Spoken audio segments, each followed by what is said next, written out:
Survive volley, I wouldn't like to lose a rival were the words of Issei, who now focused his attention on Loki. Volley just smiled before disappearing along with the wolf and his team. Issei. Well, the biggest threat is gone, and the others are taking care of their servants. Now that he is weakened, all that's missing is the arrival of the damn hammer that didn't come with the seal included. Loki. Fenrir will return after finishing off the hacker Yuuku and his group. Issei. I don't believe that, besides you still have to fight me Welsh Sonic Boost Knight. Change Star Sonic. And Issei changed to his light armor and tied himself at full speed against the god. He responded by launching a series of divine power shots, but Issei evaded them all. Issei reached him and began to give him a series of blows imbued with lightning, which impacted but did not seem very effective, so Issei brought out Ascalon and prepared a cut to Loki. Issei. Lightning, Dragon Slash. But Loki stopped him with a circle of defense. Loki. You have speed, but you lack strength. Loki put more power into the circle, and it sent an attack to Issei, which damaged him quite a bit due to his thin armor. Issei. So how about this? Issei shot off in the opposite direction while charging several boosts. Jet. Draig's voice resounded, increasing the limit of Issei's speed. Issei. Let's see what you think of this Welsh Dragonic Rook. Change Solid Impact. Issei changed to his heavier and thicker armor, seeking to use the momentum it carried, plus the strength of this armor to deliver a powerful blow to Loki. Issei. Burning, Dragon Hit. Loki just smiled at that, and when Issei's blow reached him, he simply went through him as if he were a ghost. Loki. Physical power isn't everything in combat. Loki created 3 circles, one larger than the other, and fired a laser through it, empowering the attack, hitting Issei in the back, propelling him against the ground, creating a huge explosion. From the smoke the augmentations began to sound, and Issei changed his armor again.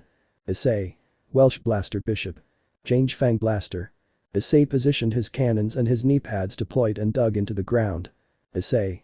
Twin Freezing Dragon Blaster. And the torrent of energy is shot at Loki, hitting him full on.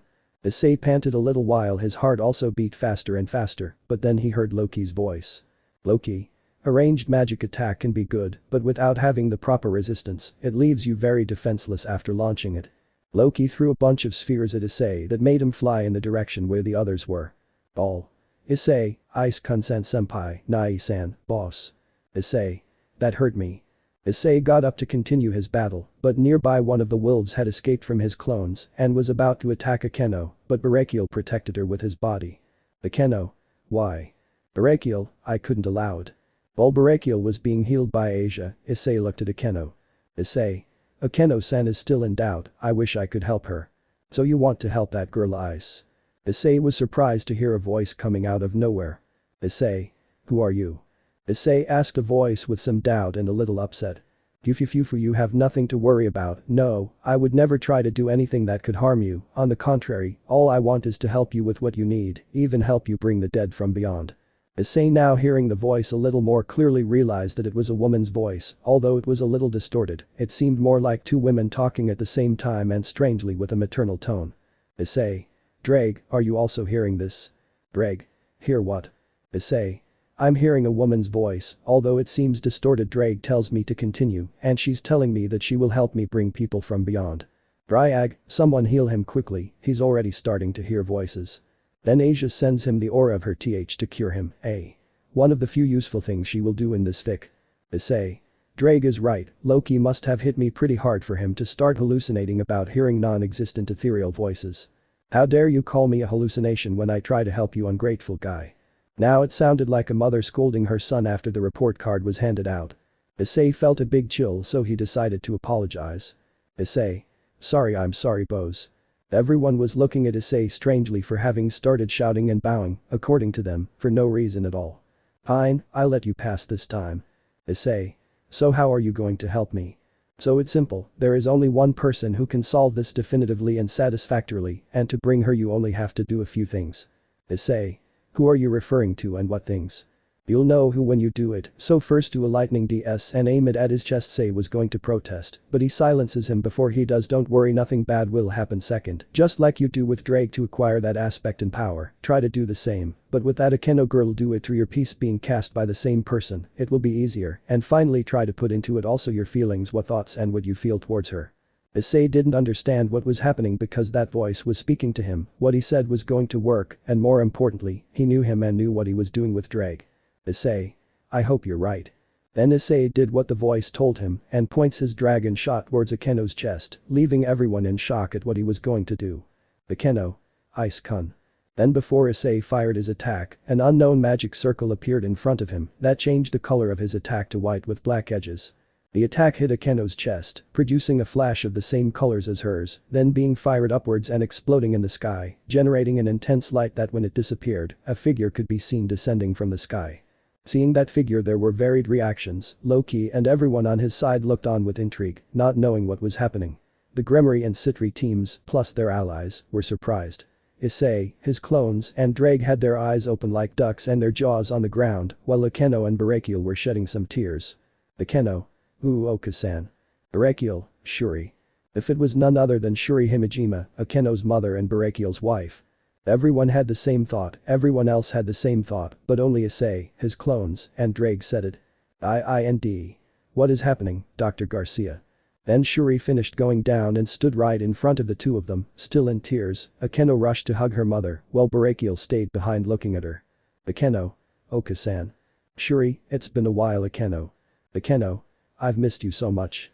Shuri, me too, but I've seen that you're becoming a great person, you've made friends, you've even fallen in love with that boy since he accepted you as you were, right? Flashback. After Michael handed Ascalon over to Issei, he decided to stay with Akeno for a while, talking until he asked her about her father, to which she told him her whole story. Akeno. Ice-kun, you surely hate the fallen, right? And I do. Akeno was about to cry at the thought that Issei would hate her for what she was and that it hadn't been said before until she felt Issei wrap his arms around her. Issei. Don't get the wrong idea, I don't hate the fallen, it was just something that had to happen, so don't worry about me coming to hate you. Issei's words made her stop crying and look at him. Issei. I want you to remember this, no matter where you come from or what you've done, because that doesn't define who you are or where you're going. Only you define that, and for me, I like you the way you are, Akeno. Those words managed to move her, and she stopped crying to give a big laugh and pounce on Issei, and that now she was sure that she felt for him, the work that had accepted her just as she was. Then flashback. Shuri, and I can say that you have my approval, but what I'm here for now is because you can no longer continue like that with your father. Akeno. But that man. Shuri, he has tried to protect you no matter the price, no matter that he feels like your father. And as for you, Barakiel, you shouldn't blame yourself. It was something you had no control over. Things happen for a reason. They continued crying and finally gave each other a family hug. Then Shuri began to disband. Shuri, I can't give any more, so Akeno, please forgive your father and Barakiel, continue taking care of Akeno. I love you both. Akeno and Barakiel, yes Shuri Oka-san goodbye. Then Barakiel turned to look at Issei. Barakiel, thank you Hyoudou Issei. Issei. Yes I still don't know what the hell just happened. Then Akeno stood up and flew high into the sky. Akeno. I can no longer limit myself now that I've finally overcome my past. Then Akeno takes out her fallen angel wing and generates a lightning bolt bigger than ever, almost the size of a dragon Issei's wrath. Akeno. Now receive it. She throws the beam that splits into several and hits the copies of Midgardsormr making them retreat. Well, I'm done with what I came to do, so I'm saying goodbye. Take care, my little Issei. And just as I appreciated at first the voice disappeared. Issei. I have no idea what happened, but it seems things are going in our favor. Then Issei's cell phone started ringing and it took him out of the dimension he was in.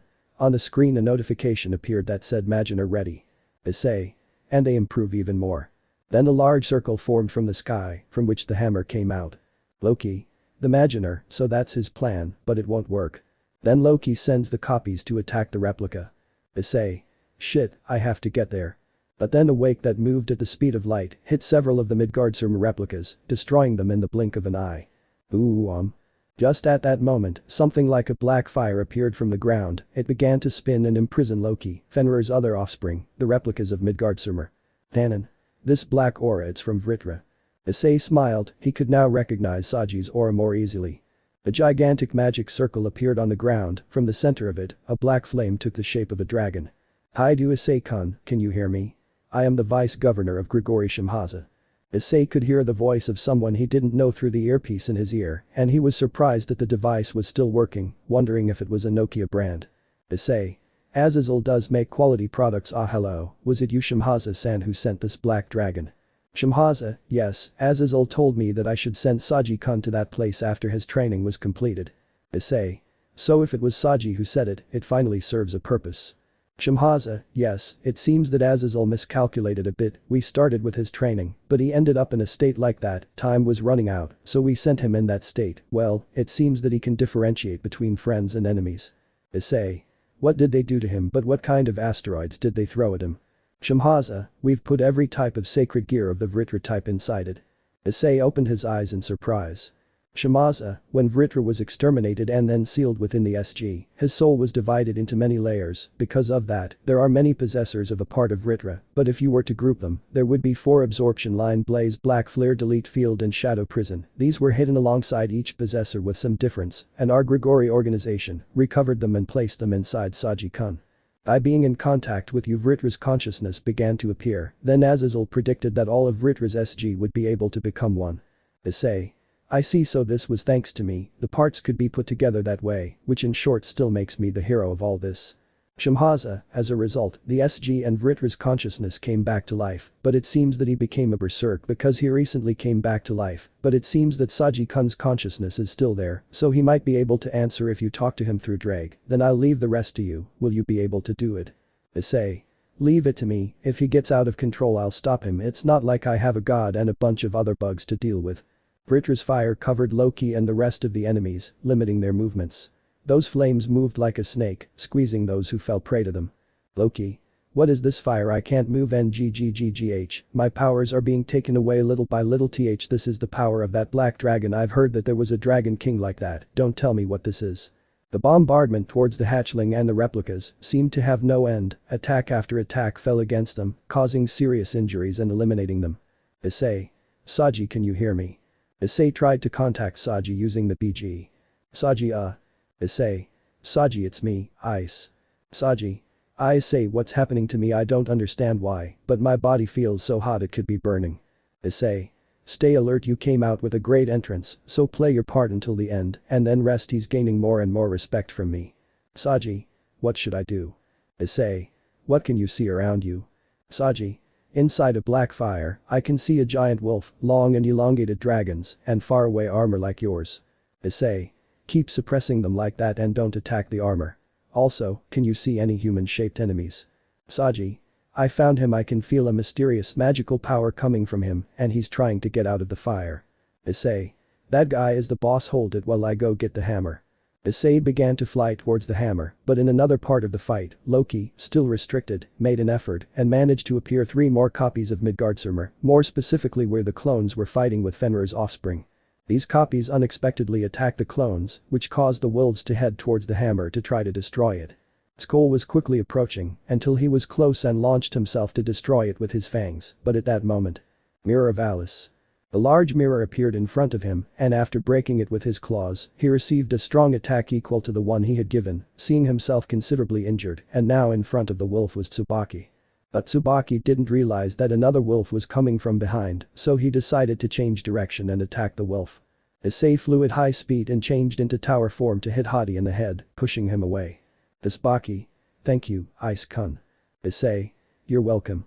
While in the direction of the clones, they were dealing with the copies to finish them off, each one launched a dragon wrath that finished them off very easily, but they didn't realize that one was unnecessary, and it crossed a cloud of smoke to hit Loki.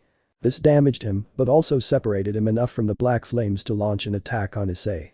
Issei, who was struggling with Hadi, couldn't see the attack coming and received it full on, hurting him, and to top it off, he sent him against the other wolf's jaws. Proc. It was the sound of the armor breaking from the bite. Issei. Gaig. At that moment it was as if everything had gone into slow motion.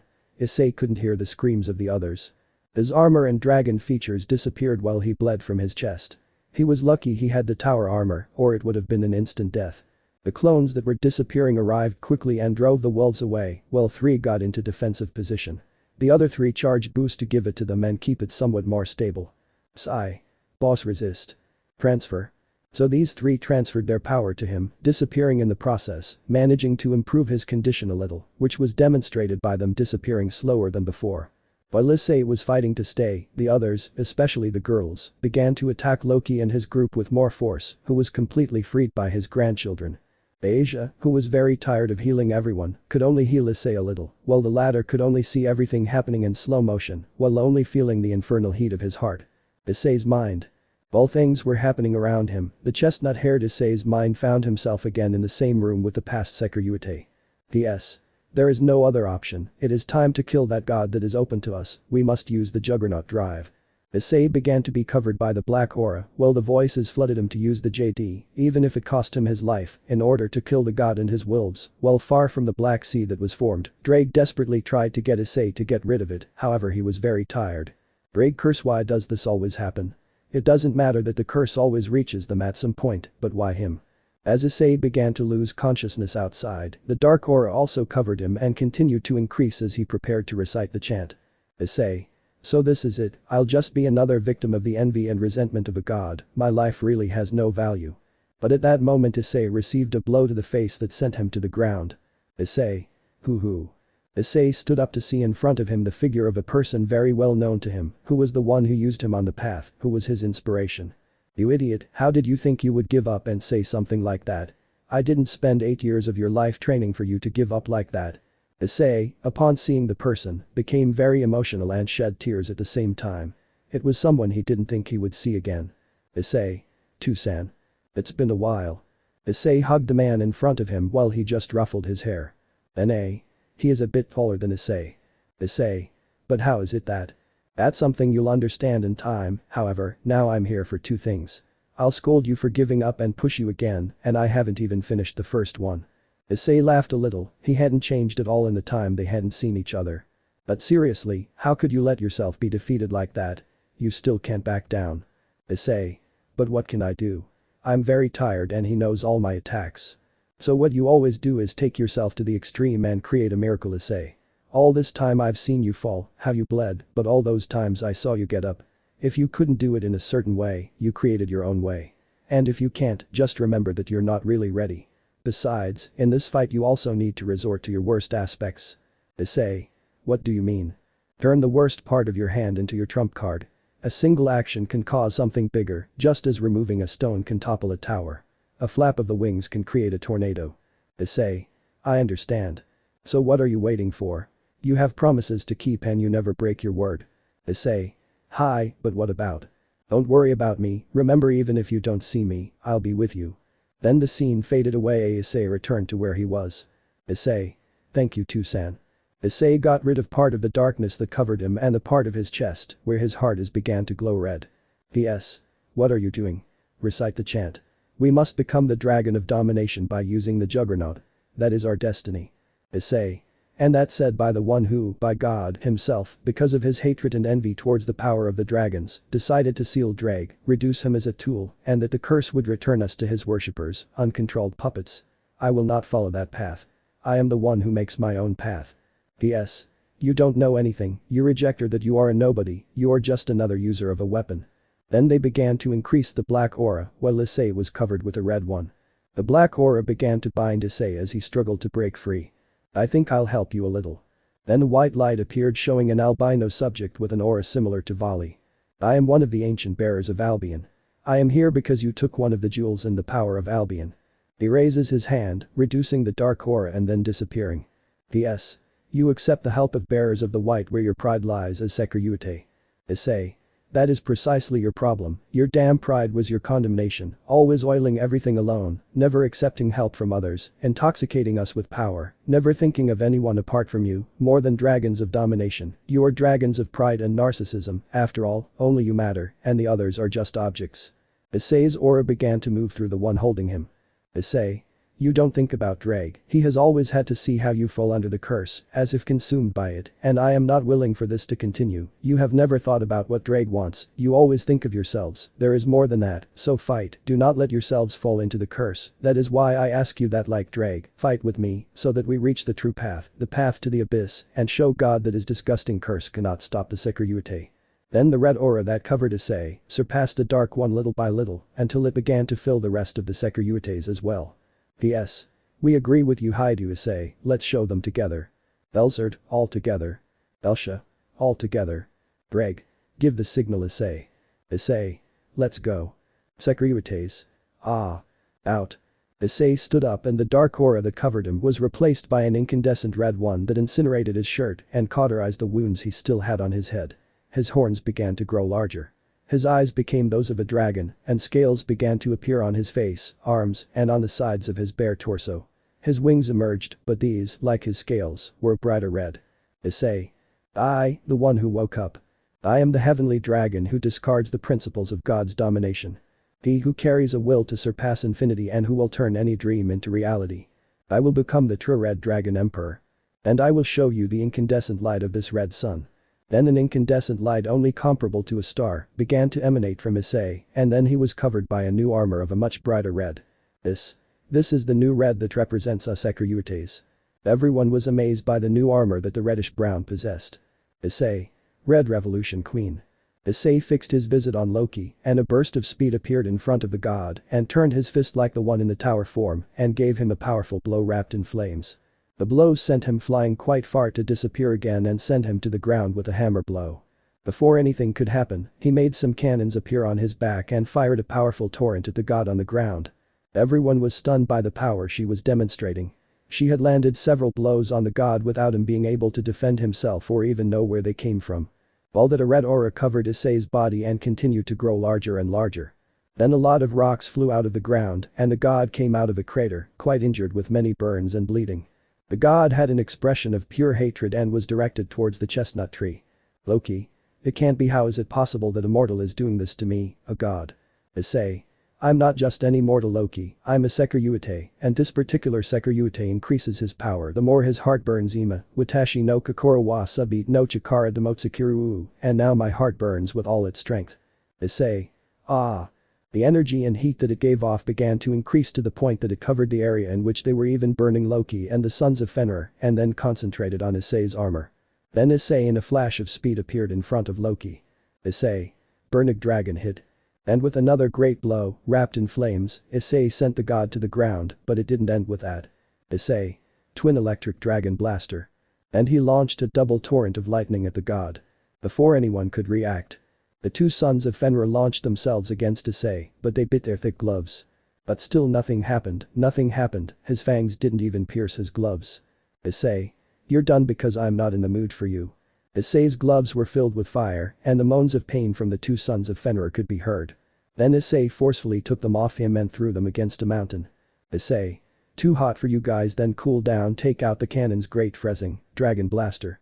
The attack on impact with the wolves created a large glacier in which they were trapped without being able to move.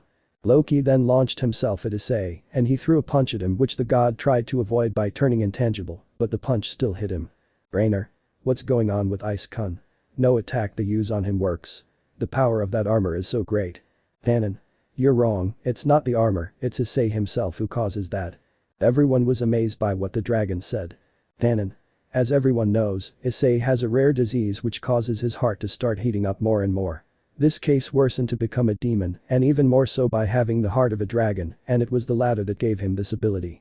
I discovered it during training before the game against the Citri.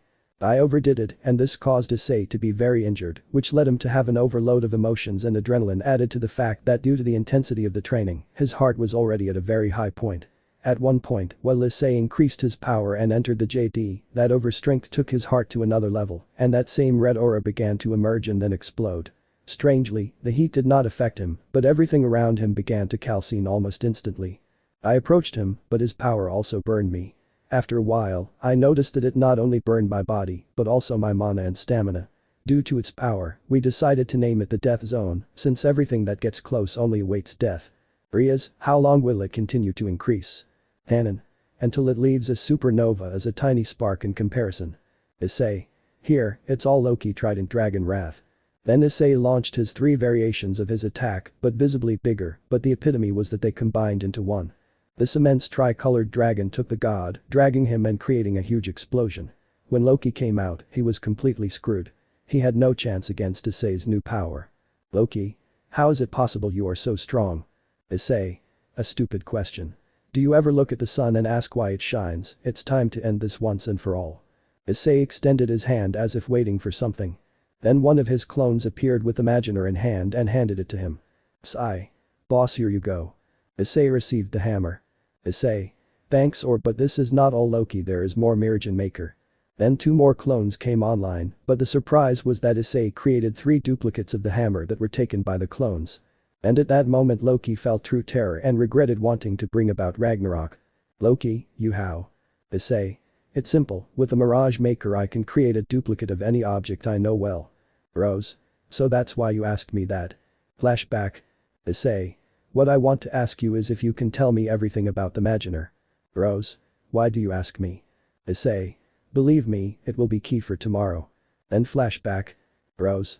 This was what I thought it was for, to know how to use it, but this is definitely a guaranteed win. Issei. Well Loki, you're about to experience what a nail feels like. Then the first clone hit him generating a red magic circle with fire, he did the same thing only with a blue one with small snow crystals, and the last one with a yellow one with rays.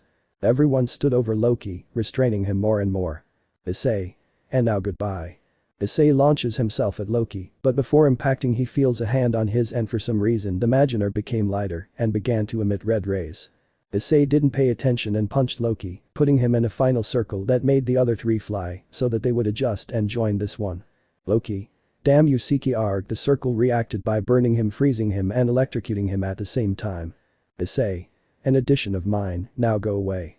Loki was finally sealed and left. Issei took off his armor and with his hand, he pierced his chest holding his heart so that it would not burn anymore. Issei. Do it now. Sigh. Freezing Dragon Wrath X6. All the ice dragons hit him and lowered their temperature until they disappeared. Issei was about to fall but was stopped by someone. Ice can I have you? Issei. Tsubaki-san. Tsubaki. It's all over now, you can rest. Issei. Can you pass me that case that's stuck in the ground? Issei pointed to a case nailed one detriment away from him, that when Tsubaki took it and opened it inside, had a phoenix tear that she didn't take long to give to the brown-haired boy who improved considerably. Ddraig. Your heart is still very hot, you will have to ask the Gurlamau for help. The dragon was right because all of Issei's veins were visible due to the warm blood that passed through them, making them look like orange neon tubes. Issei. Any valid excuse if it is to see Seirachan. Ddraig already declared yourself. Issei blushes a little, shut up already. Time skip Issei's residence, Issei's room. The battle having already passed, everyone was exhausted. Vali would have returned a few minutes before Issei sealed Loki only to leave. After that, Tannen returned to his territory, the Daz to Issei's house, although for some reason the Fenrir offspring disappeared. Now the brown-haired boy was in his room receiving the healing treatment by Serafal, although this was to lower the heat in her ironic heart because she was only with a towel stuck to Issei, releasing ice magic. Serafal. Well Icon, that would be all for today, he said to separate himself from our protagonist. Issei. Thank you Seirachan. Serafal. You're welcome, and thanks to this I was able to escape from work, you're the best excuse there is to do it.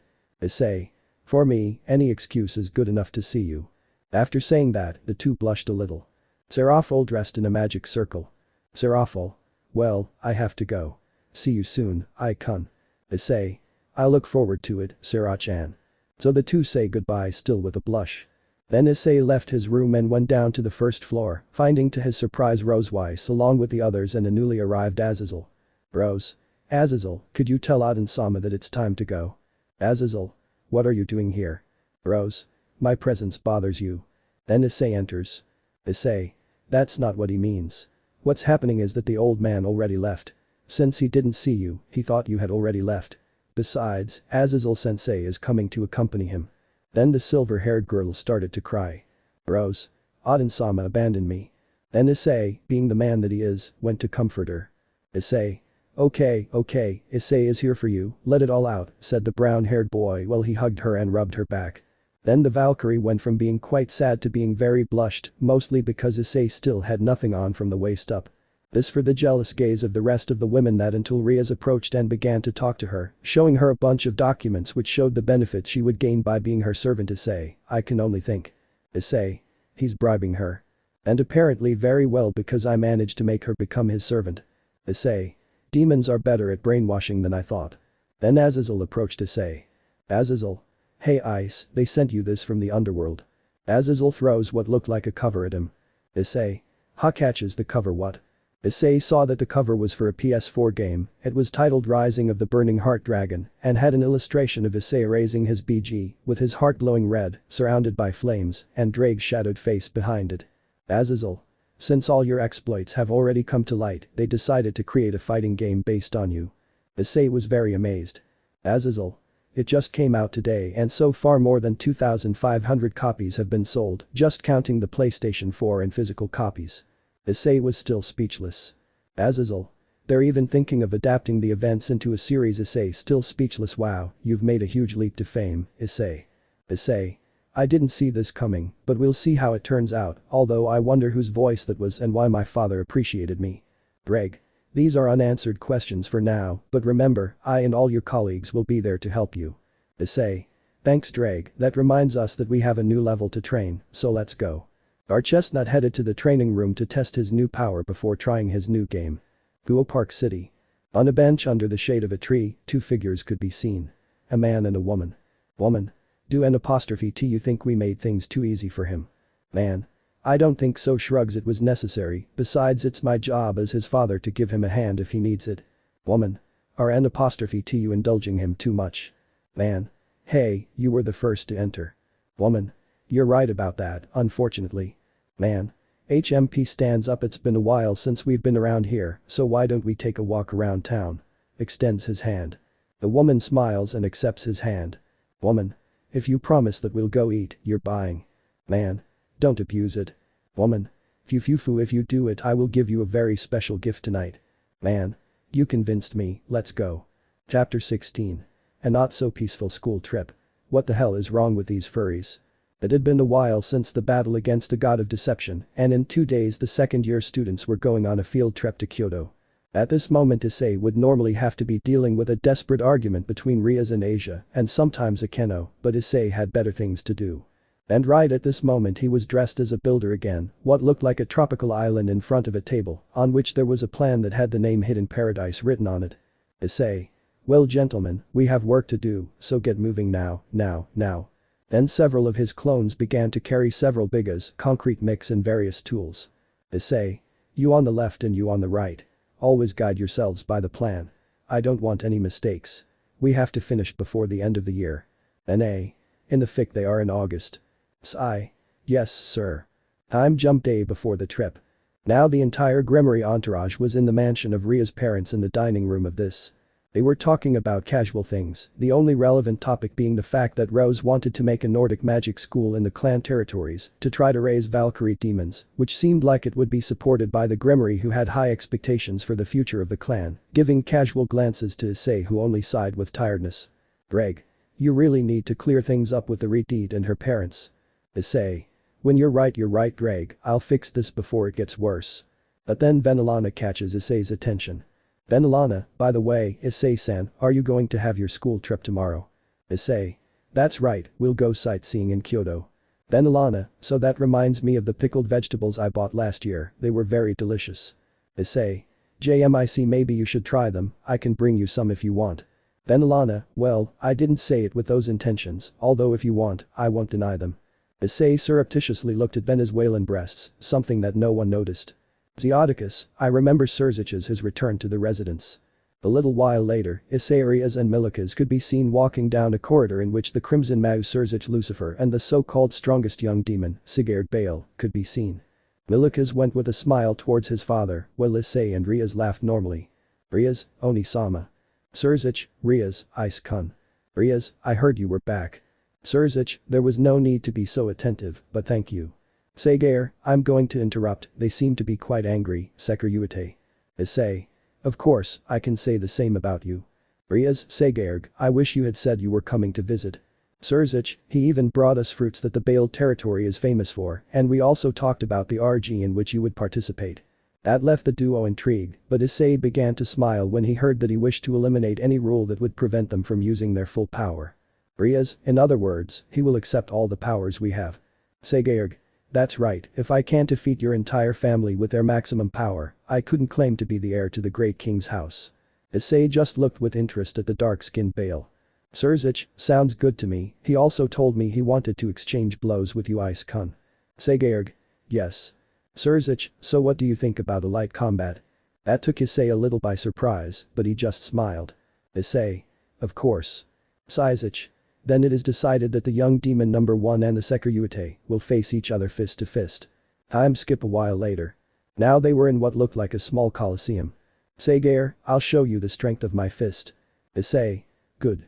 Issei took out his BG and prepared himself. Ddraig.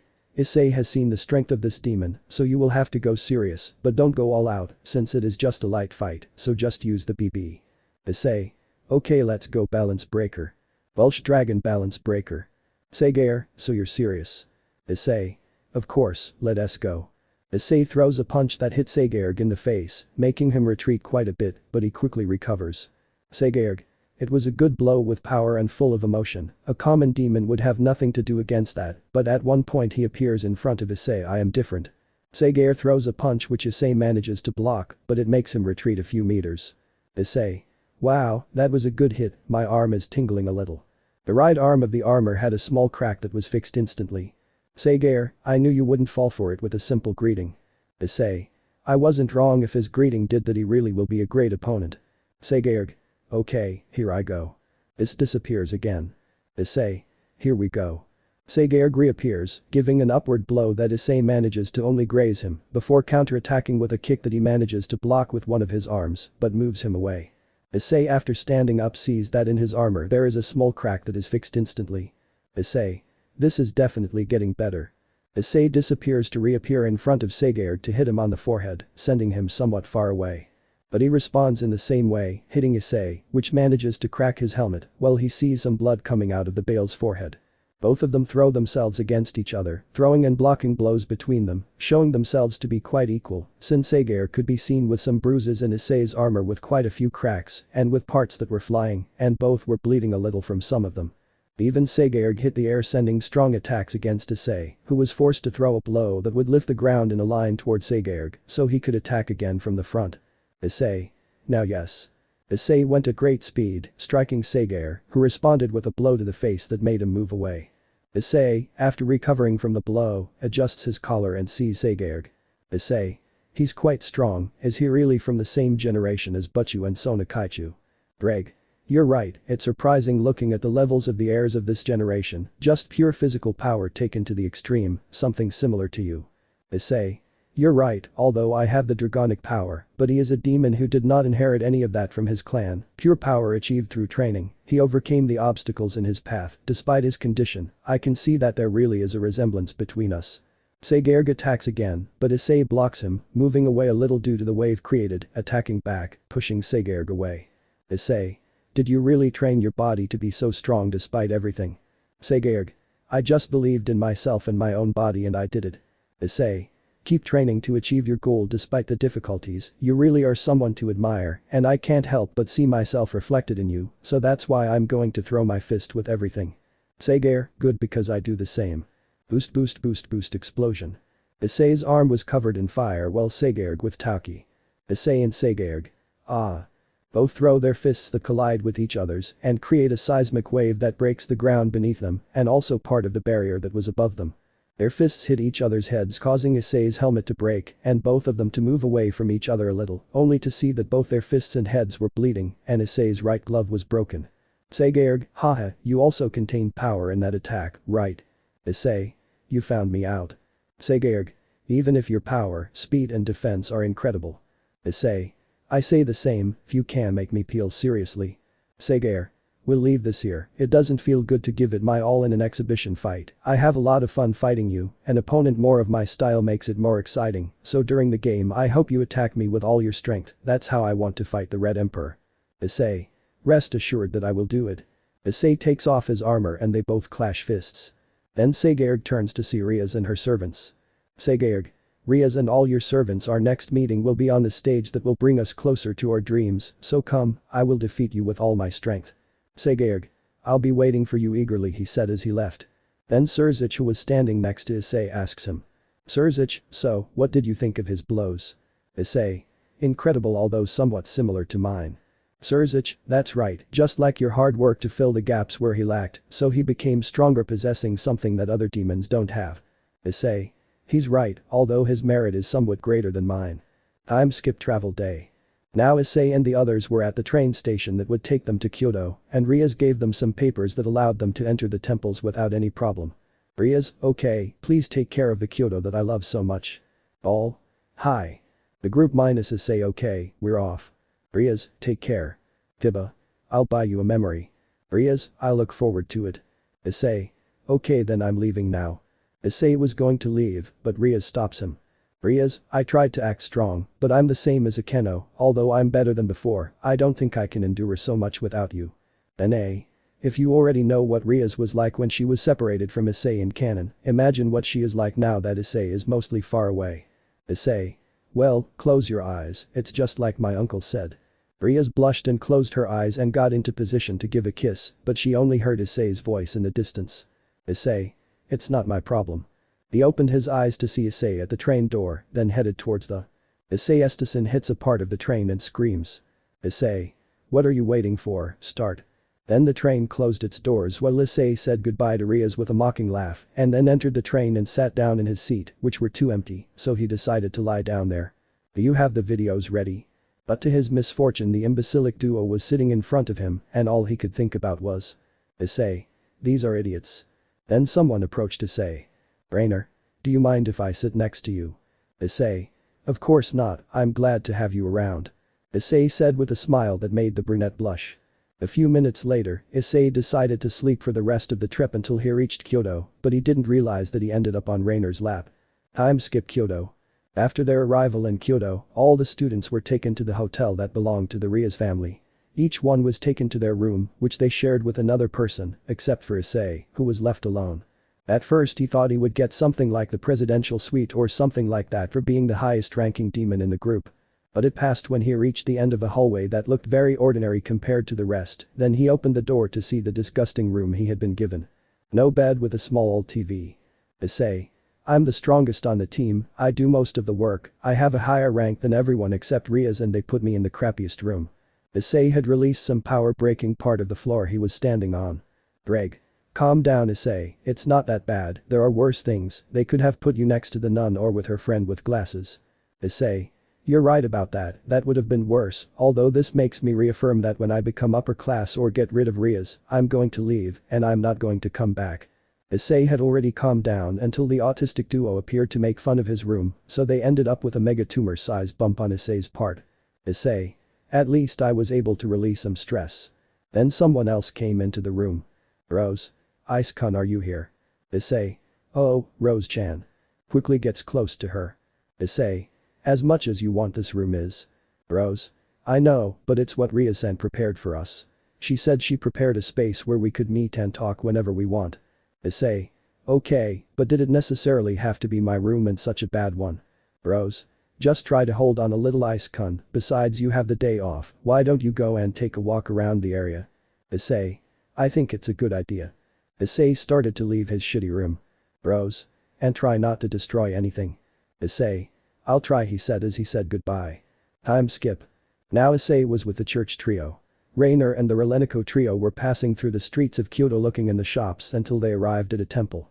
Normally there would be problems if a demon entered or approached the temple, but with the passes they had, there shouldn't have been any, but that didn't take away the fact that Issei could feel and smell that someone was there and was watching them. Issei. This isn't going to be as calm as I thought. Ddraig. Although it would be useless to tell you, try not to make too much fuss. Issei. I'll try, I won't do high-powered ranged attacks. Now they were walking towards another temple passing through the Torii gates, but Issei still had the same feeling until he heard Lego moving through the bushes and finally caught his scent. Issei. I'm going to go ahead a little, we won't see each other later. Then Issei ran quickly towards the temple while he heard the bushes moving more in his direction. Issei upon arriving at the temple walked towards the altar. Issei. Well, I'm here now. Issei stood in front of an altar and took a selfie. Issei. Wow, I look good. But this step from a relaxed expression to having a serious one. Issei.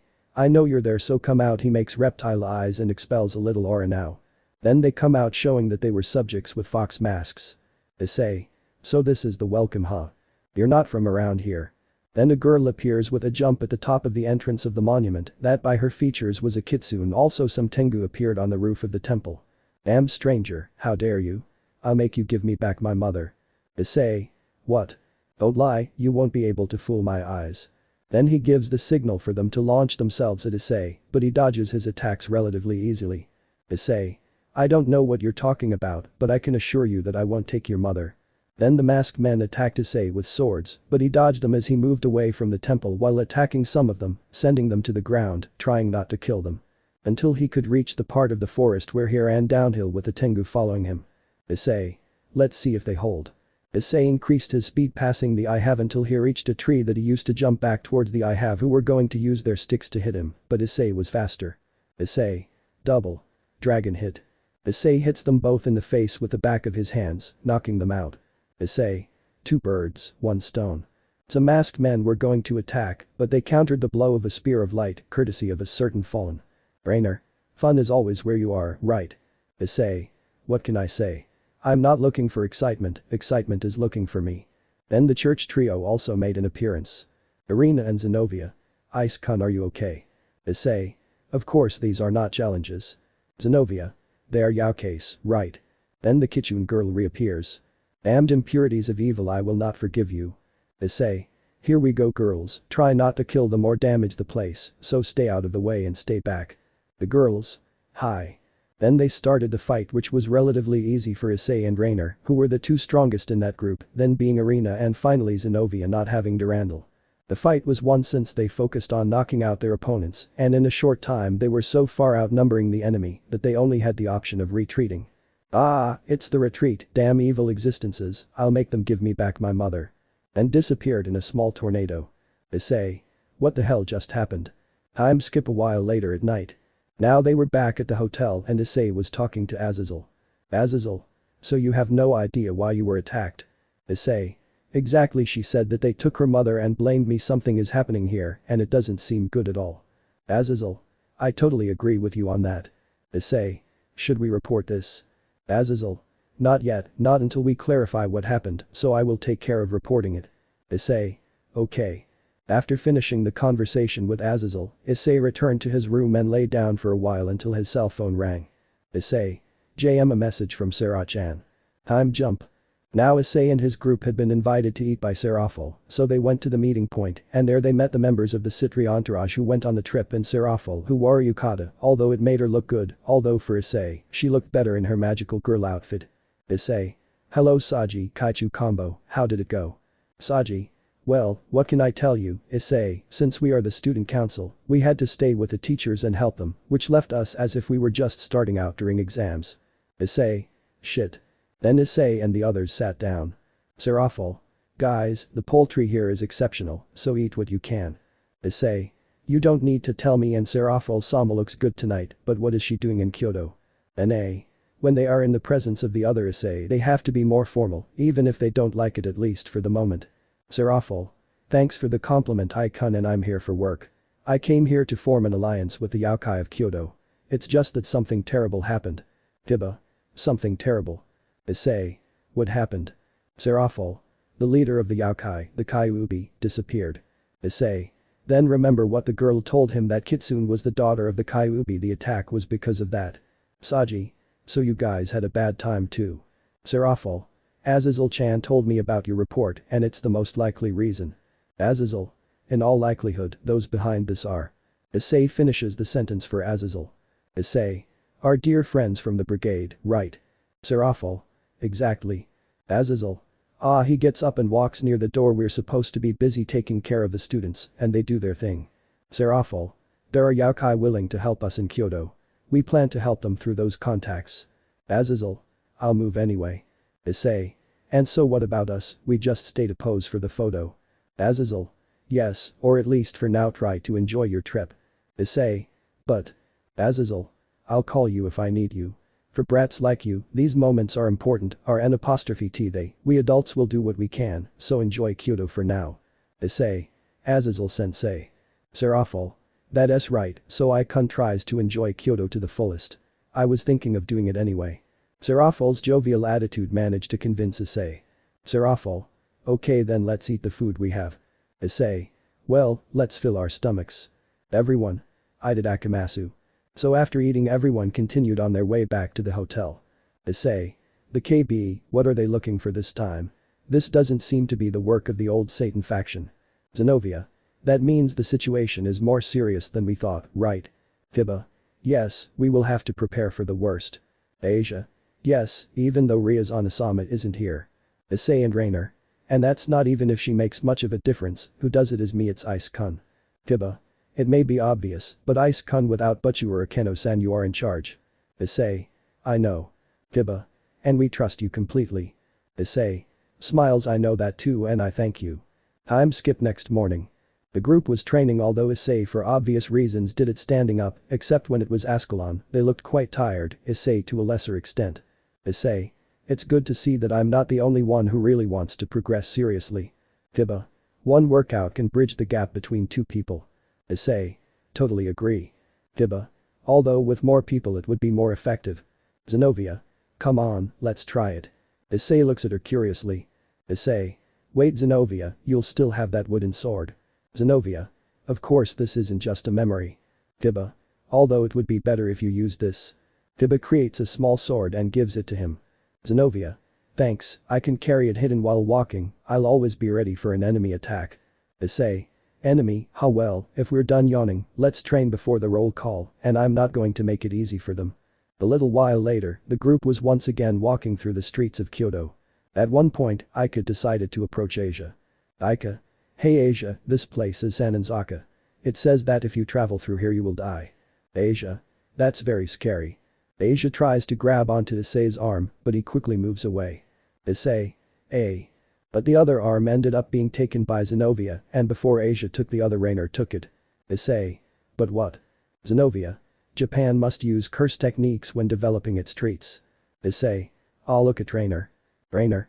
Ice-kun, don't go away she says with a tone of concern more fake than Bigfoot in GTA San Andreas. Then Irina approaches Issei also with concern. Irina. Ice-kun, is that really safe? Issei. Ah yeah. Well the forever Alanic duo felt very jealous of Issei. They continued passing other temples until they came to a place where a lot of love fortunes were hung. Ika. Hey Hyoudou, why don't you and Asia take a fortune in love? Then they took the one from Issei it was 107 and the one from Asia was 21 and in these it said 21 equals very bad 107 equals, how come you haven't killed her? Issei. And our compatibility is practically non-existent this thing is super precise. Asia. Boo. It seemed like he was going to cry. Ika.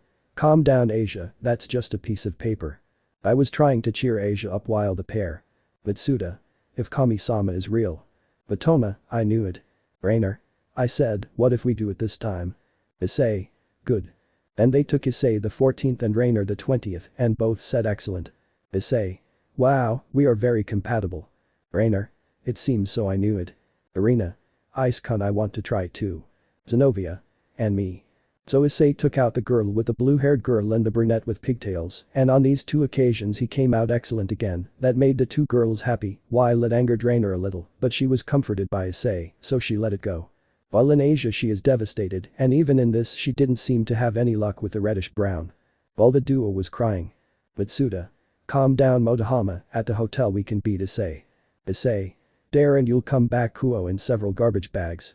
And so with the duo intimidated by Issei, they continued on their journey going to the silver temple that was not silver to Zenovia's disappointment and to the gold one that was gold to her relief, but in both temples, Issei took photos of them and took selfies both alone and accompanied. Now they were outside a restaurant talking quietly until kitsunes appeared instead, I'm not sure if all Yakuya foxes are called that. They were preparing to fight until Rose arrived. Rose. Wait Azazel, I asked you to come and get them. Issei. Sensei. One gave a slight bow and then they left and passed through a street full of yokai all different until they arrived at a large old Japanese-style mansion. In which at the entrance they met Azazel Serafal and the kitsune girl when they reached them their guide disappeared. Issei. Serafal-sama, sensei, what's happening? I lead the Yaukais who live in the light and shadow of Kyoto. I am Kunu, the daughter of Yasaka. I apologize for what happened yesterday. Those who do not know the situation, please forgive me. Bose. I ask you. Issei. It doesn't matter Kunu, it's understandable. You were worried about your mother. It's normal that you reacted like that. He leans down and puts his hand on her head. So don't worry about it. Serafal. Let's find out, I'll explain everything. Then Serafal told them everything that had happened, how Yasaka had disappeared and how they came to the conclusion that she had been kidnapped and they followed things up to where they were now, saying that this was the work of the hero faction. Issei. Are those cheap attempts at Kakisklin responsible for this? Then Tengu spoke. Tengu. Governor of the fallen, Mayu, there is no way to save Princess Yasaka. We have a bond with the Nine Tails clan since ancient times. We will lend them our strength. He takes out a scroll. This is a painting of Princess Usaka. He unrolls it. Issei, seeing the painting, only thought came to mind. Issei. And it's already the 4th. Ddraig. I knew you'd say that. Who knew? I ask you please lend us your strength to save my mother please I beg you bows completely. Issei. You don't need to do that, we'll save your mother. It's a promise and I never break my word. Kuoh. Thank you very much. Azazel. Well that's the situation so enjoy your trip for now and also to deepen the relationship the princess will be your guide. Who knew? Please take care of me. After finishing they returned to the hotel again. Now Issei was in his shitty room with a laptop playing Dark Souls. Issei. Damn demon of Ares. Issei had been trying to kill the demon since he arrived but he couldn't get enough Kai until. Issei. I killed him but I died. Issei would normally get angry and throw the laptop but he didn't do it for 2 reasons. 1. He didn't have the money for another one and 2. Like every Souls gamer, he's a bit of a masochist. Then Asia enters the room and Issei takes out his headphones. Asia. Can I play with you? Issei. No. So she comes over and sits next to him while he plays she blushes and says. Isa. You and Ria's butchu were about to kiss at the station. Issei. No. Asia. So Asia tries to kiss Issei but he pushes her away with his hand. Issei. No way. Asia. But. Issei. No way. Asia. But. Issei. Nel pastel. Asia. And so it continued until Issei was fed up with Asia. Issei. Shut up, damn it. She takes the tape and needs it. But this didn't stop her and she started shaking Issei and pinching his cheeks until Issei got angrier and hit her, leaving her with a big bump and knocking her out. Issei. Now I can continue without any discomfort. But Issei hears someone approaching so he decides to put Asia in the closet. The door opens showing that it was Irina and Zenobia. Issei. What are you doing here? Zenobia. I didn't tell you before, let's practice having babies. Issei. Here we go again. Zenobia. I'll go first and then Irina. Irina. Wait, me too, but I'll become a fallen angel. Zenobia. Don't think about that, think about what comes next, there's a chance you won't do it. Irina. And then she could give birth to the son of the Sekiryuutei and that would be a great asset to heaven. Zenobia. It's decided Issei, let's have a child. Then Zenobia started to undress in front of Issei. Issei. Let's see how far he goes with this before someone stops him. And Irina decided to use her angel powers to shed light on the matter. Issei. I bet Michael-san would never expect an angel to do this. Then Zenobia took off Issei's shirt and put his head between her breasts, but before anything could happen, the door opened, revealing none other than the fallen 6-winged Rainer. Issei. I was already wondering why he hadn't come until now. Rainer. What do you think you're doing? It was clear that she was angry from the aura she gave off. Rainer. If anyone is going to give birth to Isa's children, it's going to be me. So at great speed she undressed and took Issei and put his head between her breasts. Zenobia. Hey, I asked him first. Rainer. I've known him longer, I have more right. And so they continued arguing. Issei was going to get up but he slipped on the mousepad, falling on Irina and conveniently lifted her shirt and ended up on her breasts. Issei. This level of convenience is beyond me. Irina. Ice can be gentle, it's my first time. Issei indirectly took advantage of his summons, causing the brunette to moan slightly. Issei. Honestly I like these things more and more. But just at that moment, before anything could happen, the door opened, showing Rose with an annoyed and quite blushing face. Rose. You guys she said while her eyebrow trembled. Issei. Ah come on brain think of something smart hello Rose do you want to join? Awkward silence. Issei. Shit. Day after. The night had already passed and ended without anything happening. Now Issei was with his group waiting for Kuoh. Issei. Now that I think about it, last night I just watched things happen instead of doing anything, are they really interested in me or not? Ddraig. Don't think about that now there are more important things, right? Issei. That's right, thanks for focusing on me Ddraig. Ddraig. No problem you know I'm here when you need me. Without anyone noticing a little fox.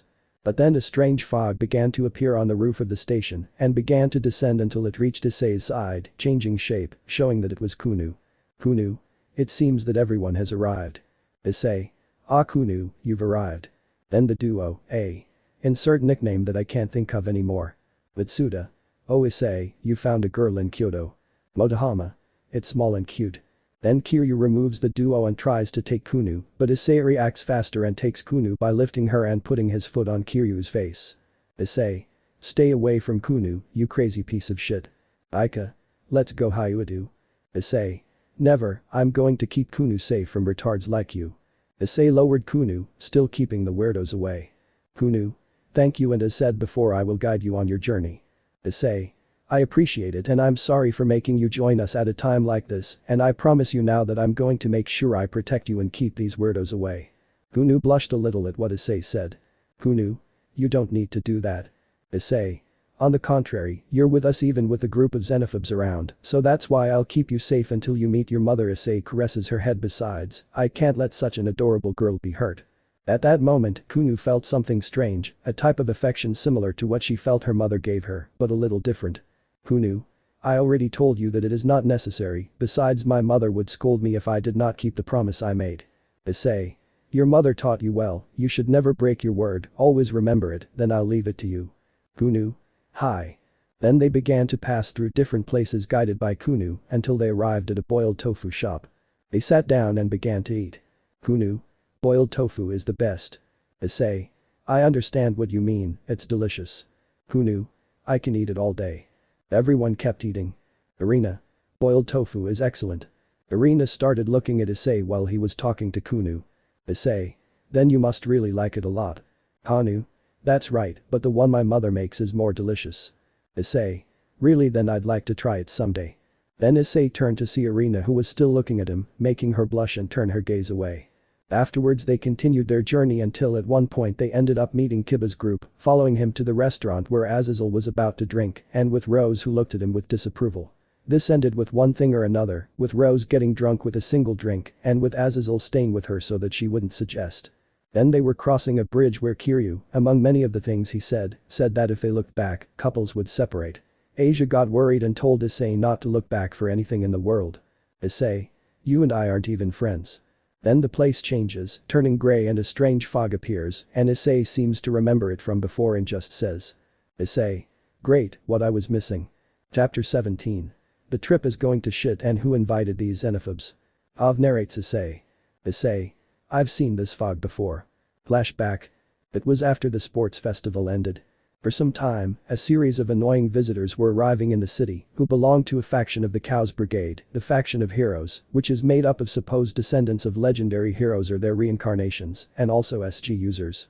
But the truth is that heroes have what I have of a Boruto fan, that is, not a shit. Besides that, they are easier to defeat than a level 1 Magikarp. I think I even opened one's head with a chocolate coin, but the problematic thing was that after being defeated, they lost their memory to avoid leaking information that I must admit was a good move.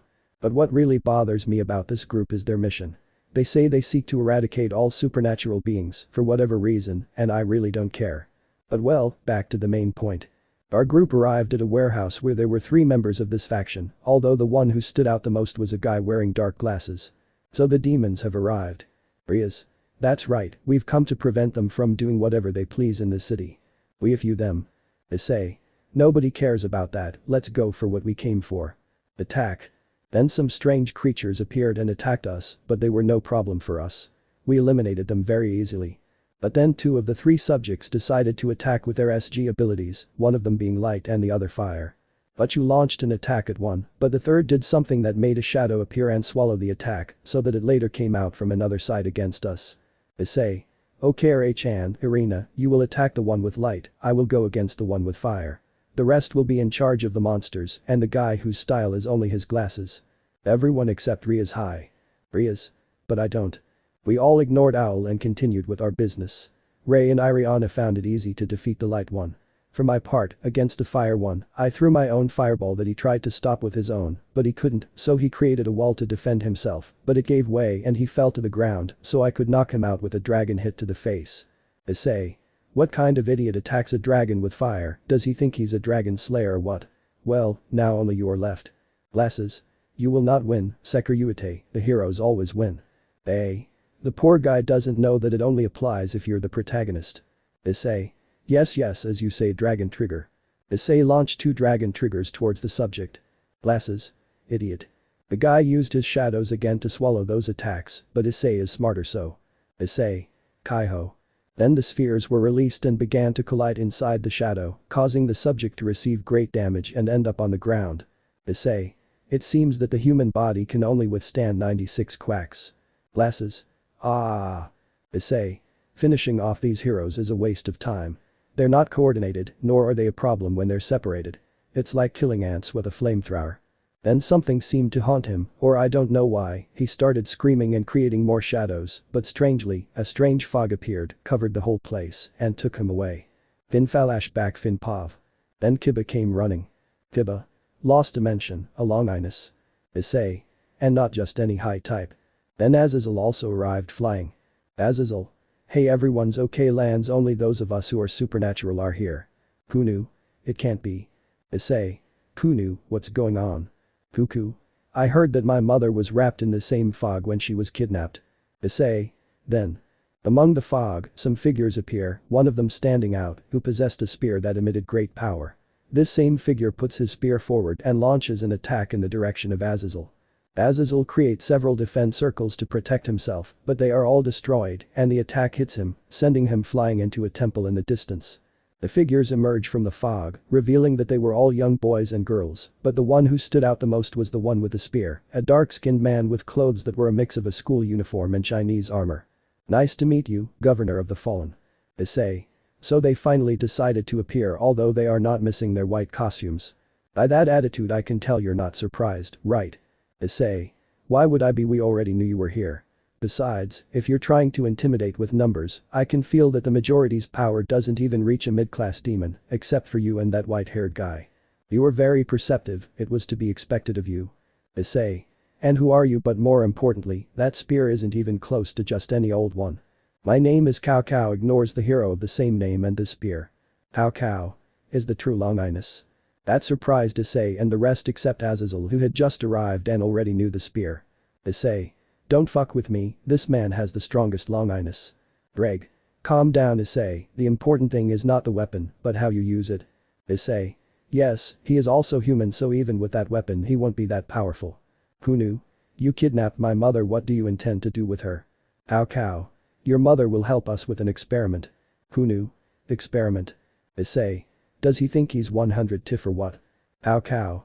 But first I want to measure my strength against Azazel Sakudo and the Sekiryuutei. Azazel. It's fine with me, but would you be so kind as to return the Nine Tails boss, we want to successfully complete the meeting we had planned. Kuoh. HMP then do it by force. Then one of the group who was hooded takes off his hood, showing that he was a child with brown skin and white hair, and this somehow creates some strange monsters. Issei looks at the child. Issei. Well at least we know who will be the first to die. Ddraig. That was racist.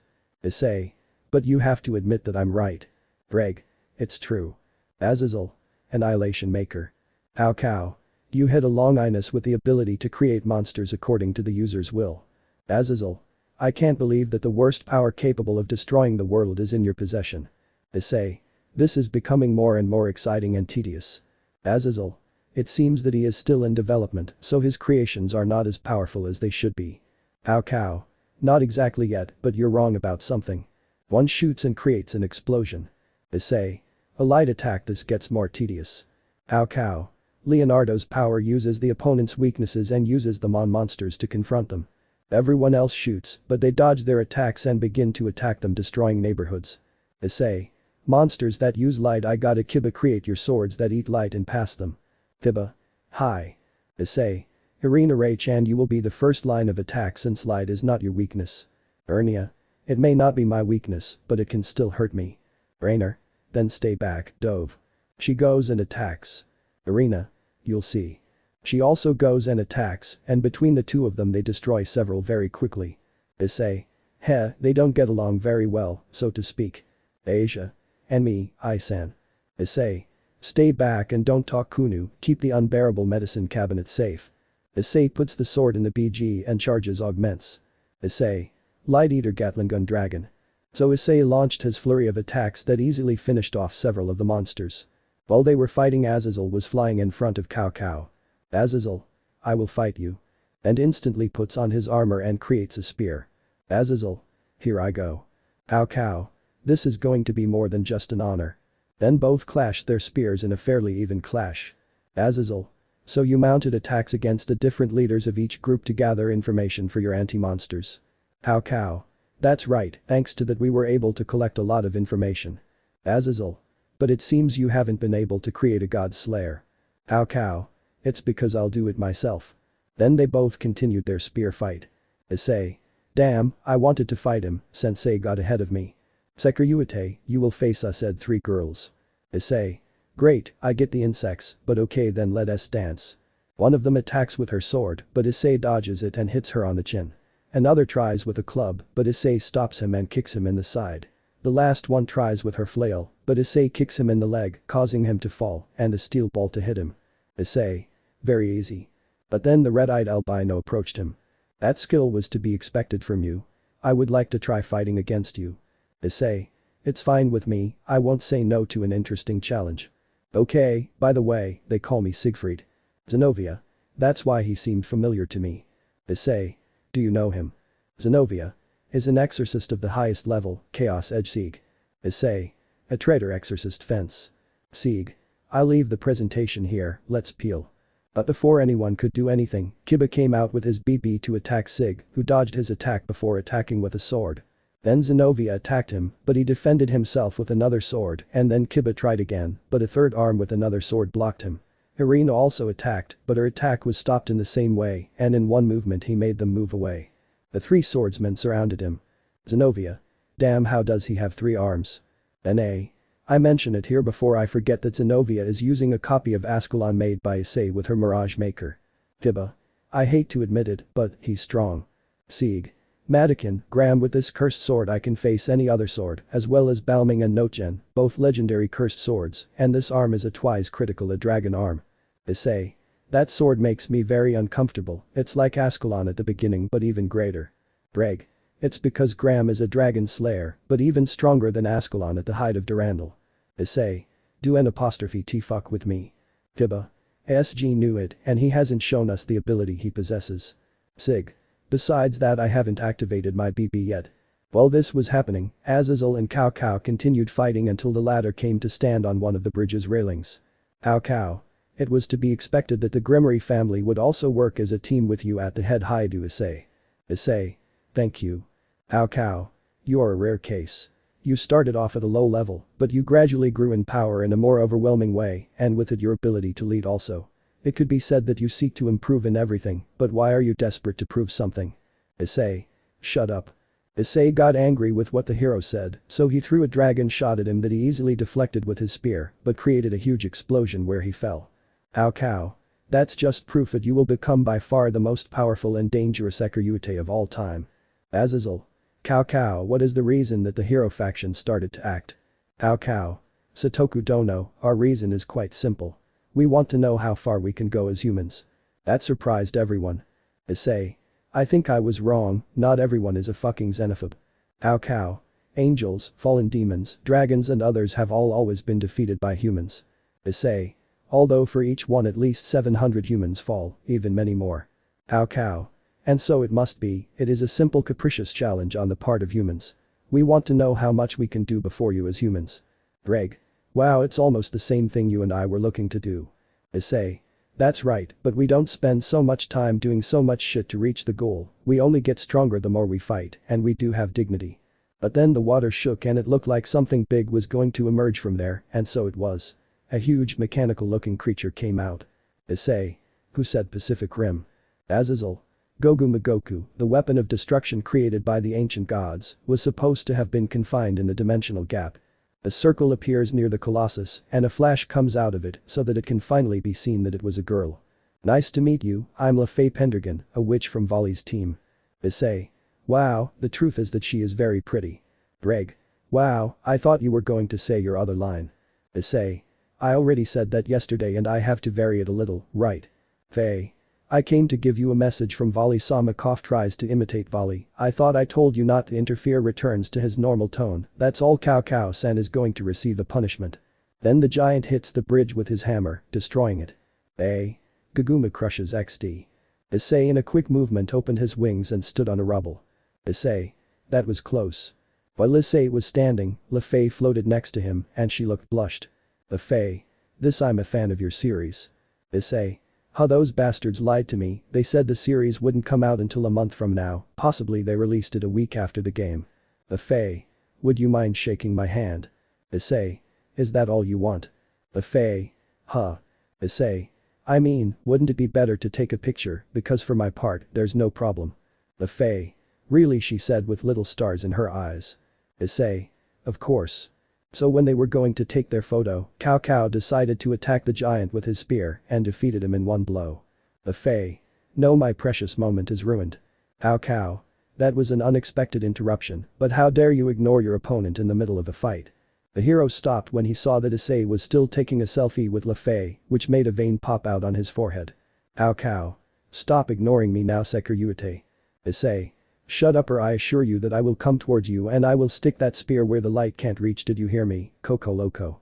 So after hearing that, although with some annoyance at the end, the hero of the spear remained silent, while the others reigned a little because of what Issei told him. Issei. Okay then. And now they were able to take a photo, and since Issei also wanted it, they exchanged numbers before Le Fay left to talk another time. Kuoh. Okay then, now let's continue. But at that moment someone else had arrived, who was none other than a drunken Rose. Rose? Gosh, I was sleeping peacefully, boom bam ka bomb, you are so noisy, take this. Then a moment of circles appeared behind her, and they all started firing different attack spells. Issei. Holy mother of Batman, what kind of gate of Babylon is this? This and the rest of the group were forced to put in a safe position away from the attacks, while in Kuoh's group, a guy with glasses who seemed to be the user of the LD, was in front of them protecting them with the fog. Well, Azazel. Azazel. This is bad, he said while face palming himself. Kuoh. There are too many surprises, however, I think it's perfect for the beginning of our little festival. Rose. Ah. Rose fell again due to the effects of alcohol, thus stopping the attack. Issei. Rose-chan. So Issei went like this, carrying the fainted silver-haired girl bridal style. Kuoh. Azazel Satoku, tonight we will be using the unique powers of Hyoudou and its leader the Nine Tails in a grand experiment at Naiho Castle, feel free to join our festivities. Azazel. What? Kuoh. We'll see each other tonight. Then they were covered by the fog and disappeared, and the dimension began to do so as well. Azazel. Guys, quickly hide your weapons. They had no longer returned to the normal world and there were no traces of the heroes. Who knew? Why, my mother. Issei. Damn xenophobes. Time skip night. Everyone had gathered to decide what the plan of action would be. In this, the Citri group would be put on standby in the Hyoudou area, while, as usual, Issei's group would go to the front. Azazel. I also want you to know that since we don't know the full capabilities of Kuoh, I've called someone who is good at dealing with that kind of thing, and if it comes to that, Issei won't have to use the DZ. Issei. I don't think it will get to that point, but it's okay. Azazel. I was also only able to secure 2 Phoenix Tears, so it will be 1 for each group. Issei. The situation is difficult, but it is not impossible. Azazel. That's why, Saji, you will join Issei's group and give them support. Saji. What? Azazel. Your Dragon King form is very useful, it will serve you well. Saji. But. Azazel. If Issei loses control, bring him back right away. Issei. Of course, piece of cake. Saji. I'll leave it to you. Issei. Since the game you've been earning my respect, so don't make me regret it. Azazel. And as you know, the demons, fallen, angels and yokai have created a large-scale siege for the heroes faction. Seraphol. I will supervise him. If a bad boy tries to leave, we will punish him. Issei. As cute as ever. Azazel. Well, that's the plan. After we all disperse, head to your locations quickly. I'll be here supervising everything, so I can't accompany you, so don't even think about dying. A school trip doesn't end until everyone is back safely, so let's all protect Hyoudou with our lives, understood? All? Hi. Now everyone was at the train station, everything seemed calm until Kuoh appeared out of nowhere and launched herself at Issei's back. Issei. Kuoh, what are you doing here? Kuoh. I'll go too. Issei. Did T they tell you to stay in the shadows of Hyoudou because it would be dangerous? Kuoh. I want to be the one who saves my mother, please, I beg you. Issei looks at the rest who had no problems. Issei. Okay, but if things get ugly you'll stay behind, okay? Kuoh. Yes, thank you.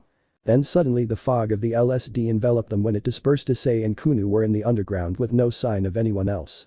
Issei received messages from the others leaving a point of where they would meet, then Kuoh got off Issei and he knelt in front of her and put his hands on her shoulders and said. Issei.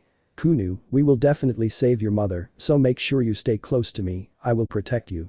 Kuoh. Hi, I'll leave it in your hands. Then some shadows passed across the ground until they reached a pillar from which the guy with dark glasses came out. TGE, I've been waiting for you Sekiryuutei, you don't remember me right? Issei. No, the minimum level of relevance for that is making me use my armor. TGE. Of course, after all, for you I was just a kid not worth remembering.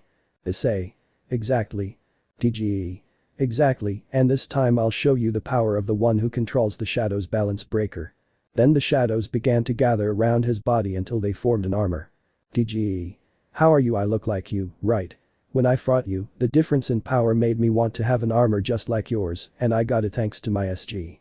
Now, let's continue the battle from that time, and I'll show you how strong I am. What he didn't realize was that while he was having his monologue, Issei was carrying increases. Boost boost boost boost boost boost boost boost boost boost explosion. Issei. Burnig. Dragon Wrath. And the fire dragon took the guy in an instant, also taking the stairs head-on, leaving the subject lying on the ground with large third-degree burns in several parts. Issei. I don't have time for you, let's go Kuoh. Then Issei and the little kitsune left, leaving the poor wretch lying on the ground like an old rag. After a while, they met up with the others, although Rose was vomiting on one side. Issei. I'm never going to let her drink again. Issei noticed that Zenovia had a sword similar to Durandal, but it also looked different. Issei. Zenovia, is that Durandal? Zenovia. That's right, it came to me a few moments ago. Then the doors leading to the castle opened. Gibba. It seems they've been waiting for us.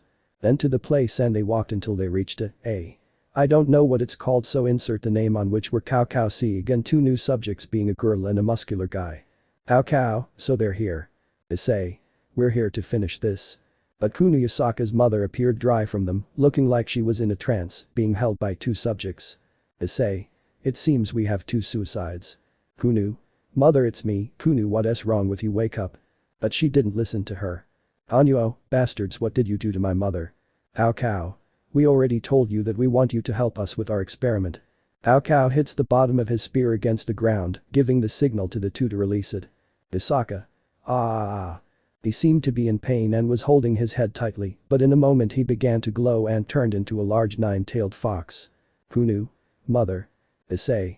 No problem, I know how to take care of this, quick someone give me a blonde wig, a white coat with a quarter written on the back and a three-pronged kunai. After saying that, everyone looked at him strangely. Ddraig. Are you serious, Issei, really? Issei. I had to do it. Everyone decided to ignore what Issei said and continued with what they were doing. Cow. The Nine Tails is a high-class yokai, it is a great being that is united to a city with great magical sources like Hyoudou, and we will use all that power to bring the Great Red here.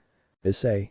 Hey, what, that doesn't make any fucking sense, although power attracts power, but it has to be equivalent. Seriously, he believes he will bring it, even with a being of great power and an entire city full of magic. Does he think he can attract a being that even the most powerful gods together are mere specks around him? Ddraig. What did you expect? Humans are stupid and believing they know everything is their specialty. Issei. Then you'll bring him here because he's in Ophis' way and that's why he can't return to the breach. Cow. That's exactly why. Issei. And after you tried to kill him.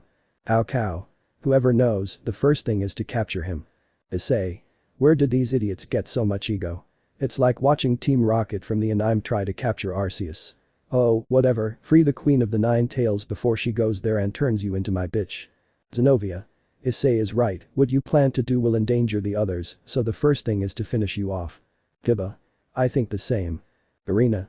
Me too. Brainer. I'm with you. Saji. These things always happen around him, but it's for a bigger reason. This one was covered by snakes and had the figure of Vritra behind it.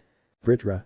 Well, my other self, who's the prey, those guys are the Nine Tails, either one will be fine for me. At one point Zenovia raised her new Durandal, and it released an intense light. Zenovia. This is the first move, take this. She launches a powerful attack that creates a huge explosion that, when the dust settles, reveals an immense crater. Seeing what happened, Zenovia moans with satisfaction while Issei. That was totally and completely unnecessary. Zenovia. The power of X Durandal is impressive, she said while blushing and caressing her sword, although if we had defeated them with it we wouldn't have so many problems. From the earth the group emerges almost completely unharmed but quite dirty. Cow. That was good, since you are at the level of any high-ranking family, there is no doubt that Shalba paid the least price and suffered because of that. Sieg. Trapped in their old ways they couldn't see those rising beneath them, or so I think, and so what do we do? Cow. Okay Georg, the experiment begins. Fucking asshole. Okay. Then the hero began to create various magic circles, all different. Issei. I already said that he didn't just look like a nerd. Bros. White, black, angel, fallen, demon, Nordic magic, among others. This is a very extensive library. Then all those circles joined into one, and he threw a sphere at Yusaka which howled while being covered by a blue light. Georg. It's done, let's see if Grayfia has been attracted. Coco Loco. Okay, the rest is in your hands, okay now Siegfried, who do you want to fight? With his swords he points at Kiba and Zenobia. CAOX2. Jean Heracles. Jean. Well, me with the angel and the fallen one. Heracles. Then I with the Valkyrie. Bros seem to still not improve. Cow. Then that leaves you and my Sekiryuutei. Issei. I already knew it. Cow. And what about Vritra-kun? Issei. Saji, take care of Yusaka-san and try to get her out of the place. Saji. I'm in charge ta-ta so Issei doesn't die. Issei TSK, who do you think you're talking to? I say the same. Saji. Vritra poor motion. Then Saji transformed into Vritra. How to? So that's one of the 5 great dragon kings prison dragon Vritra, then he really resurrected. Issei. Kunu again protects the medicine cabinet with a horn. Kunu? Of course but. Issei raised his thumb. Issei. Don't worry, I'll make sure you get back to your mom safely. Balance breaker. Welsh dragon balance breaker. Issei put on his armor and stepped forward. Issei. Hey, are you stronger than Vali? Cow. I don't know, but I'm not weak at all. Then in the distance the dragon and the fox clashed their flames, thus beginning the battle. Issei. Okay, here we go. On one side were Issei and Cow who exchanged blows, the hero stopping Issei's attacks with his spear, while our hero stopped and deflected the attacks of that spear with dragon hits and strikes, but it was Issei who made the coconut retreat the most.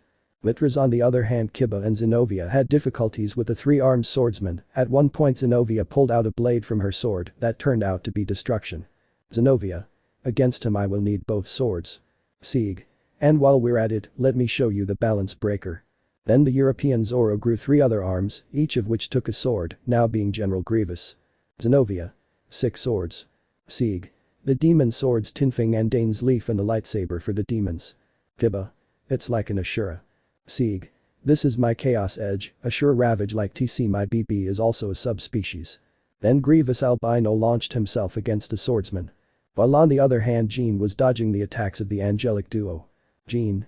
Not bad as expected from an angel and a 6-winged fallen one, so I'll show you something good in return. She swung her sword and a huge amount of sword blades came out of the ground. Jean. This is the blade blacksmith, it's the sacred version of the sword bird that the blonde boy has, and here I go, she said blushing. Ichibumi will know why. Balance breaker. Then a pile of leaves piled up creating a dragon. Arena. A dragon made of sacred swords. Rainer. You have to be kidding. Jean. This is my BB stake victim dragon, and like Sieg's it is a subspecies. Ernia. The holy maiden Jean Dark. I can't believe I'm fighting someone who inherited her soul. Rainer. Hey, don't forget that he's in a terrorist group, it doesn't seem so holy anymore. Ernina. You're right, this is for Michael Sama and the others. Then they resumed their battle. Well, elsewhere. Heracles. All of you, I want to be popular too. Balance breaker. Then a light covered him and he gained a series of spike protections on several parts of his body, along with what looked like 2 missiles on his arms. Heracles. This is my BB detonation mighty comet. Then the human tank launched its fists towards Rose, who tried to escape but couldn't, and they hit her. Issei. Rose shit, she's applying the alcohol to it. But Asia quickly began to heal her, which made her recover quickly, but Heracles attacked again. Meanwhile, Issei and the coconut continued shoveling. Cow. What do you think? It's like a BB party dodge and attack. The attack hits Issei in the shoulder, injuring him. Issei. Are you going to do it too or what? Issei hits Cow in the stomach, causing him to expel some blood. Cow. No, I can't defeat them all without the need to do so. Issei. TSK. They continued their exchange of blows until. Cow. HMP. This achievement results in a direct blow from his spear to Issei in the stomach, causing him to bleed and fall to his knees. Cow. You are not weak at all, but you left an important opening. Asia. Isan. She starts to heal Issei. Issei. And you're too confident, Ascalon. Blade. Issei. Burning dragon slash. Kuoh. Huh, why Issei makes a big cut on Kuoh's abdomen and also cuts off his arm. Issei. How about that, Coco Loco? Kuoh. Underestimating is definitely a guaranteed death. Then both Issei and Kuoh take out a phoenix tear and heal from the damage suffered. Issei. Where did you get that tear from? Kuoh. Like everything in life, it is easily obtained through illicit means. Issei. You're right about that, but the fact that we're fighting has barely used it shows that you're not weak at all. Kuoh. That's right, and I heard that you're more of a dragon than a demon, so it will be harder to kill you with this spear, but it must still hurt like hell for you, right? Issei. That's right, but I think it's time for me to get more serious. If you've heard from me, you'll know that this isn't all my power. So Kuoh, you said you didn't need your BB because you could handle everyone, right? So let me get you off your Cloud Welsh Sonic Boost Knight. Change Star Sonic. Issei performed his form change and in a moment appeared in front of Kuoh, who put his bow to protect himself, but Issei disappeared and reappeared behind him, giving him a spinning kick in the side, sending him a little far away. The hero uses his spear to regain his balance, but Issei comes back at great speed. Kuoh prepares to hit Issei, but Issei has another idea. Boost boost boost boost boost jet. Issei. Lightning. Dragon hit. Issei dodged the spear and hit him in the stomach to then give him a shower of blows, in which at one point Kuoh was able to attack Issei, making him retreat so as not to be attacked. Kuoh. Gaining speed will not give you victory. Issei. I know, but that's not all. Issei jumps into the air. Issei. Welsh Dragonic Crook. Change solid impact. Issei changed to his tower form and put his hammer hands and. Issei. Burnig. Dragon Hammer. Issei hits the ground, but Kuoh managed to jump although the fragments of the ground made him go higher. Issei for his part and Kuoh's astonishment jumped and came towards him quite quickly. Issei. Burning Dragon hit surprise. Kuoh tried to attack, but his spear collided with Issei's fist and was overcome and he was sent to the ground. Issei. That jump surprised you. Don't think I have such obvious weaknesses without training, but I haven't finished my demonstration yet. Welsh Blaster Bishop. Change Fang Blaster. Issei quickly charged several boosts until he attacked. Issei. Frezzing. Dragon Blaster. Issei lassoed his attack against a coconut, but he used his spear to both dodge and deflect the attack, things he achieved, but to his surprise, the attack managed to freeze a bit of his spear, as well as everything it touched, in addition to distorting the dimension a bit. Issei. Well, now where is your superiority, Sir Hero? Kuoh. I must admit that your power is admirable. Now I know why Volley holds you in such high esteem, and I know you have even more, so you are worthy of seeing my BB. Jean. Are you still fighting? She appeared and was carrying Irina and Rainer. Issei. Irina, Ray-chan. Sieg. Well, it's about the Red Emperor, and besides, he was leaving you behind, so if you don't mind, I'll join the fight. Now it was Sieg carrying Kiba and Zenobia. Issei was getting angry. Heracles. I wish I had fought him, so I'll join too. And now Heracles and Rose released them all in front of Issei, while Asia healed them. Jean. Don't think it's unfair that we all fight, we only respect your power, you are the Sekiryuutei after all. Issei turned to where Saji was to see that he was not doing well at all. Issei lost his bishop form and returned to his normal BB form. Issei. Damn, because it's always my companions who get the worst part, I'm always the one who is left last in them. Issei looked at them, and the fury inside him was noticeable. Issei. Even though this is a battlefield, I can't stand when this happens, so they say they want to fight me to show what humans can do, so I'll give them what they want. Ddraig, let's show them why we will reach the top of the world. Ddraig. Go ahead, Issei. Issei, why? Issei's power shot into the sky. Kuoh. How does his power increase without charging increases? Now if Issei were to take off his armor, it would be noticeable that he acquired the same appearance as when he fought Loki. This generated great pressure and the air around him as well as the ground were burning. Boost boost boost boost boost boost boost boost boost boost boost boost boost boost boost boost boost boost boost boost explosion. Issei. Mirage Dragons. Issei said that and a total of 15 clones all with the same power as this one were surrounding the quartet. Issei. Now we are 4 against each other, but don't see it as something unfair, I just respect their power, they are SG users with BB and reincarnations of legendary heroes after all, right? They were still amazed. Issei. Coco Loco has already seen the Triana, so I ask you, do you want me and the clones to use the True Queen, or do you prefer the Juggernaut drive? At that moment the heroes felt true terror and regretted risking their lives. Issei. If you don't speak, then we will decide for you. ISSEIX16. I the one who woke up. Then they were all covered by red auras and the jewels on their armor began to glow. Let me know in the comments below if you guys want the next part. Also check out my other video that has been shown in left. Thank you for watching. If you enjoyed this video please like and share this video. And have a fantastic day. Bye.